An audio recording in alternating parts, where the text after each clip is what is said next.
for Team Impulse, as Riv said, bringing them to 7-6, knocking Cloud9 down to 8-5. So definitely normalizing the standings there. Things are only getting closer right now in the NA LCS.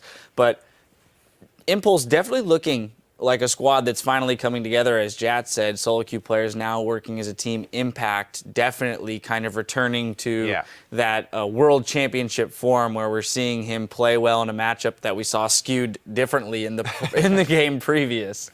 Yeah, that plus, I mean, so the big story is going to be Xiao, but first we have to go over all the other players on Impulse, because everybody on Team Impulse really stepped up this game. Their lane swaps, Rush had no idea how to jungle in lane swaps before he came over, like right when the LCS started, and he was everywhere this game. Rush was a tremendous force for Impulse, getting Xiao the first blood early with the move mid lane with Adrian, up to the top line, getting Impact ahead as well. He went mid, bottom, and then top twice. Yeah. Like he went to every lane. He wrecked this early game so hard. He completely took over. And the thing I love about TIP right now is it's not that they're trying new things, it's that they're all just kind of coming into themselves. Like, now we have Impact going with the AoE type of team fighters, Ken and Morgana, and he's really showing his prowess there. Xiao on a farm-intensive champion, and then Rush on his Lee Sin. So they're actually playing their own style and just showing us what TIP is all about. Yeah, not new things. Karthus, one of the oldest champions in the game. 5 years old. This is like the main AP carry that people have always had problems with in the late game, just because he guarantees that you're going to have ridiculous team fights because of his passive and his ultimate. And when you see a Karthus get an early lead like that, you just think back and you're just like, oh my God, this is going to be a brutal late game, because he builds scaling items, he has all this area effect damage, and you cannot get away from it. And it was an interesting choice into the Zed lane, because we've pointed out many times Cloud9 seems very comfortable when they can get high on Zed. That's one of his most comfortable champions. He generally performs well, and lo and behold, Impulse comes in and goes, we're not going to ban it. We'll let you have it. We're just going to take this farm bot in the mid lane, let Xiao do his thing, and have that ridiculous power spike with the Seraph's Embrace and the Roa so early on. Yeah, 20 minutes is when he ended up having the Seraphs just convert over, and then he dual sneaky immediately after for another kill. The fact he also brought the exhaust, even if you kill Karthus through the exhaust as Zed, he's still going to get his damage off in a team fight. So all they had to do was just continue to team fight, continue to force the issue.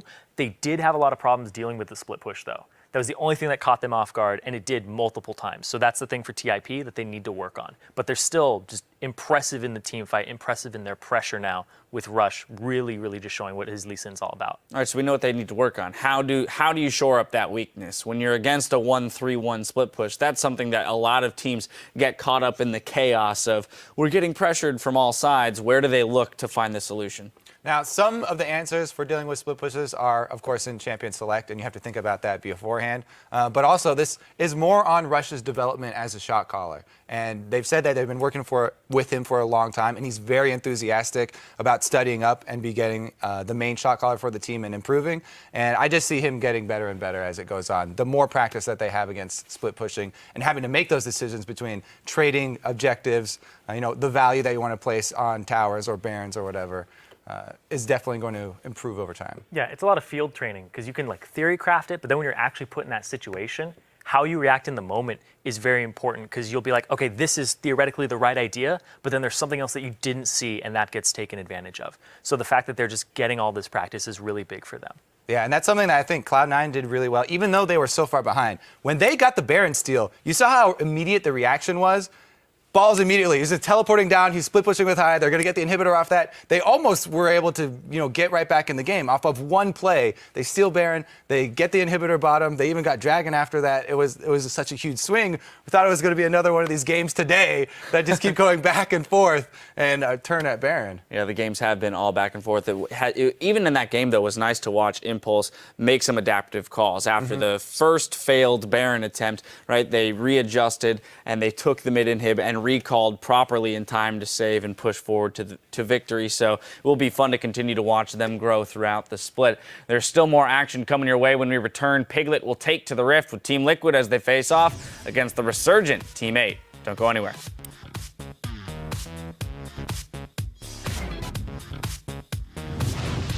If job, you don't guys. solo kill the world champion, I'll do it this game. But next game, you have to do it for me. Hey, that did happen. I killed him for you. I mean, I killed him first. Yeah, I killed him second though. Yeah, so now it's your turn. Wait, would you say so you we take killed turns him or he killing killed him? himself? The engage comes out, not many knockups, and here comes Impact, plus Whoa. the Requiem. This could be bad for Cloud9. There's the re-engage, but Zonya stops the assault and battery. High's gonna be an easy kill for Apollo with the backside. Now Meteos in a 1 versus 3. And he's gonna go in and get it! C9 get Baron, Meteos goes in, but they've gotta leave the team behind. Gonna try right now, Adrian goes right in, it's gonna be a big AoE explosion. 1 for 1, down goes the Braum as well. Corki falls, Team Impulse in consecutive games take down Team Solo Mid, and now Cloud9.